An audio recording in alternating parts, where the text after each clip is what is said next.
This is Chris Medeiros. Like, subscribe to Team W Wrestling on YouTube, subscribe to my other channel, Word of Chris, and subscribe to this channel, Chris Medeiros, and follow me on Twitter, Instagram, and both of my TikToks.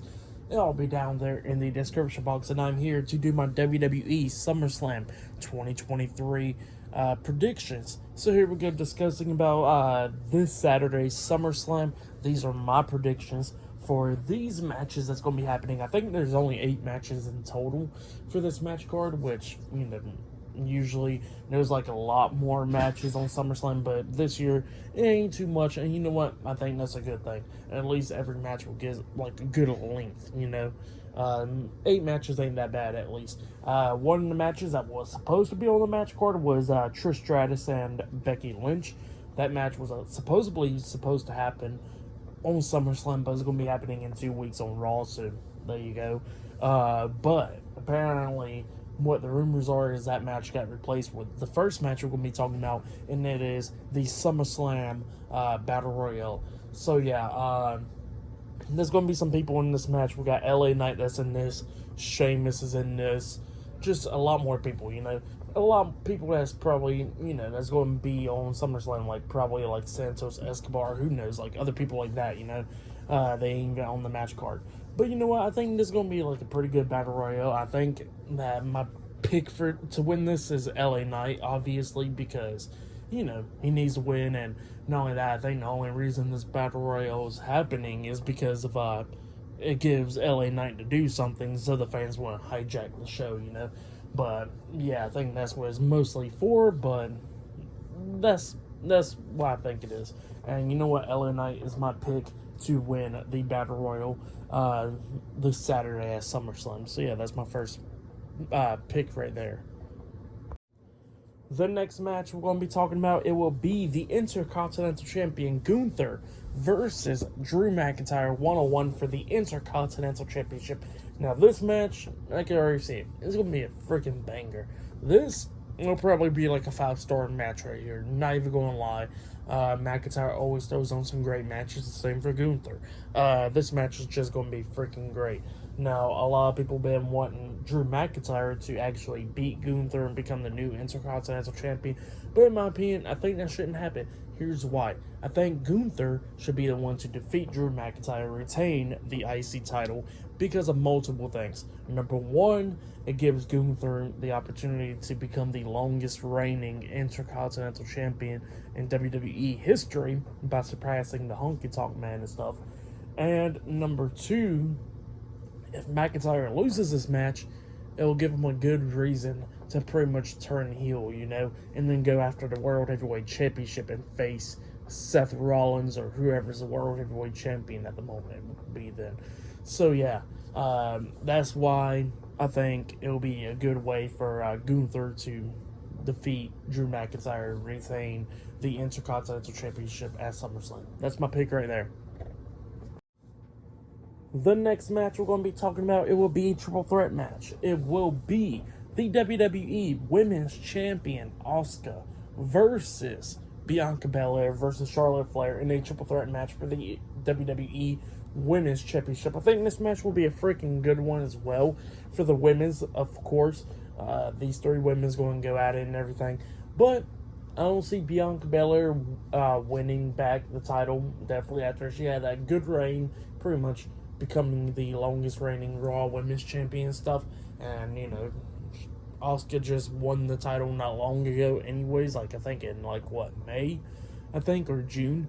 So yeah, in my opinion, I think Asuka should be the one to defeat Charlotte Flair and Bianca Belair and retain the WWE Women's Championship. And obviously Charlotte don't need it right now at all. So yeah, to keep Asuka on the roll and everything of what she's been doing lately, she needs to retain the title and defeat both women in this match. That's my pick for that one. The next match we're going to be talking about, it will be Logan Paul versus Ricochet 1-on-1 in this match. This is going to be one of those bangers as well. Like I said with Drew McIntyre and Gunther, this one will be a banger. That one is going to be just more hard-hitting and everything. This one is just going to be the one match where everybody's doing crazy shit, you know. This one is going to be a freaking great one between these two guys. They're going to throw in a great one, like, that's just obvious. And you know what? I've been waiting for this match for a while. Definitely since the Royal Rumble, you know? But yeah. The one I'm going to win this match is Logan Paul. That's my prediction for this one. Just because, like, you know, it makes sense that Logan Paul will defeat Ricochet and stuff. And not only that, and they can continue the feud if they want to, but it does a lot of stuff. It brings Ricochet up a little bit because, you know, he's not on premium live events that much, so it gives him a big match and stuff. And not only that, with Logan Paul, he hasn't even won a match since last year's SummerSlam, actually, against The Miz. So yeah, he hasn't won a match at all in WWE since last year, if you think about it. He lost against Roman, he lost against Seth, he lost to Rumble, he lost Money in the Bank. He hasn't won a match since last year's SummerSlam. So yeah, Logan Paul kind of needs to win right there. So yeah, that's why I say Logan Paul defeating Ricochet. That's why I see that's happening right there. The next match we're going to be talking about, it will be Cody Rhodes versus Brock Lesnar one-on-one. In my opinion, they don't got a stipulation for this match, which is kind of stupid in my opinion, because it's the third match, and their other matches was like, okay. It wasn't bad or nothing. It was decent. But this match, definitely with it being the rubber match and all that stuff, it should have a stipulation. It should have something. Like that bull rope match that a lot of people was talking about, or a last man standing match. Like, it should be something, and yet it's nothing right there. And, you know, in my opinion, like, it needs to have a stipulation to go ahead and end it and all that stuff. And I can see why, somewhat, that it don't got a stipulation, because they're going for that thing where Cody Rhodes needs to pick up a clean win over Lesnar, like actually pin his shoulders down. Like, yeah, he won that Backlash and all that stuff, but, you know, he didn't, like, hit him with a crossroads or something and beat him like that, you know. He kind of won off of pure luck right there, storyline-wise and all that stuff. So, yeah, it's like, I understand he needs, like, a clean win, but, you know, in my opinion, it should have a stipulation. But definitely hope the feud would definitely be over, because we still don't got no explanation of why Brock Lesnar has been attacking Cody Rhodes a lot. So, yeah. But, yeah, in my opinion, Cody Rhodes should definitely pick up the win over Brock Lesnar. That's my pick right there. Cody Rhodes winning. The next match we're going to be talking about, it will be Ronda Rousey versus Shayna Baszler one-on-one. You know what? This is a match that I've been waiting for years. For a long time. And then at one point, I believe that we wasn't going to ever get it, because Ronda Rousey, you know, didn't wrestle a match for like a long time, from like 2019 to, from like WrestleMania 35 up until coming back at the Rumble in last year. So yeah, but then we finally get the feud and stuff, and you know, the feud for like the most part has been okay. Like, it's been decent. I definitely like the promo package or whatever, their sit-down interviews, like this past Monday night on Raw. So, like, the feud has been okay for like the most part, and I wish it could kind of somewhat go longer so it could build up more. But what I hear is that Ronda Rousey's supposed to be leaving WWE soon, so this should be her last match. That's just rumored, but we don't know. But if it is, definitely Shayna Baszler needs to defeat Ronda Rousey. It'll build up Shayna Baszler a lot more to be that dominant force that she once was in NXT, or in the beginning of her main roster run. But yeah, in my opinion, Shayna Baszler, even if Ronda Rousey doesn't even leave and she still sticks around, Shayna Baszler needs to pick up the win. She needs to defeat Ronda Rousey. That's my pick right there. The next match we're going to be talking about, it will be the World Heavyweight Champion Seth Rollins versus Finn Balor one-on-one for the World Heavyweight Championship. Now, this match, I believe, is going to be a banger. I think it's going to be a good one. I think it's definitely going to be better than their Money in the Bank match, because that match, I think it only lasted like not even 15 minutes, I believe. And Seth and Finn can throw in some pretty good matches like SummerSlam 2016. Even though Finn Balor got injured during that match, they still throw in a freaking good match and everything. It's just, the crowd shit on it the whole time because of a fucking belt, but it was still a good match, But this one I think is going to be a great one, and I can see a few outcomes in this match.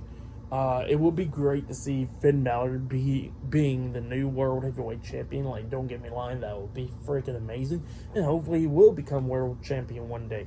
But I can see two things happening. Number one, Seth Rollins defeat Finn Balor, but that's because of Damian Priest comes up and, Finn got distracted. He just lost like that or something. Or Damian Priest cashing in the Money in the Bank contract after the match or whatever, and he becomes the World Champion. Those are the two outcomes I can see, but the main one I can see happening is Seth Rollins retaining the World Heavyweight Championship, and then all of a sudden we get a feud between Finn Balor and Damian Priest, like Damian Priest cost Finn Balor the match or whatever. So yeah, you can see that happening. That's what I'm going for right there. Now, the next match we're going to be talking about, it will be the main event, which definitely is going to be the main event. It will be the undisputed WWE Universal Champion, Roman Reigns, with Paul Heyman and Solo Sikoa, the Bloodline, versus Jay Uso, one-on-one for the undisputed WWE Universal Championship in a tribal combat match. Now, this match, I think, is going to be a great one. Thank God this one got a stipulation, unlike freaking Brock and Cody, that should have a stipulation. But this stipulation, tribal combat, is just a no-holds-barred match. No countouts, no disqualification, stuff like that. That's what it is. It's just if Jay wins, not only he'll become champion, he'll become the new tribal chief. That's what can happen right there. Now, I think this match is going to be a banger. Like, Jay would definitely come close a few times because he is the most recent guy to actually pin Roman Reigns' shoulders down for the count of 3. And the only guy in the past 3 years for sure. But I don't see him winning, which definitely is unfortunate. Now, I can see some things like, Solo and stuff interfering and all that stuff. And then Jimmy possibly returning or whatever. I can see that happening. But, yeah, I'm going for Roman Reigns. I don't see Roman Reigns losing the title up until WrestleMania 40. So, yeah. That's why I see winning this match, Roman Reigns defeating Jay Uso and retaining the undisputed WWE Universal Championship. That's why I see happening. But that is my SummerSlam predictions right there. Pretty good card, pretty stacked card, 8 matches. If we want to talk about returns happening, because there's been returns every SummerSlam since 2020. You got Roman Reigns in 2020, Becky Lynch in 21, and last year we had Bayley and Dakota Kai and Io Sky. So it could possibly be a return to this year's SummerSlam, and I could see either Randy Orton returning, because I've been hearing stuff about him, or Bray Wyatt, which I could see him interfering or going after Cody Rhodes after his match, I could see that happening as well. But yeah, those are my talks about returns possibly happening at SummerSlam. But yeah, that's been my SummerSlam predictions.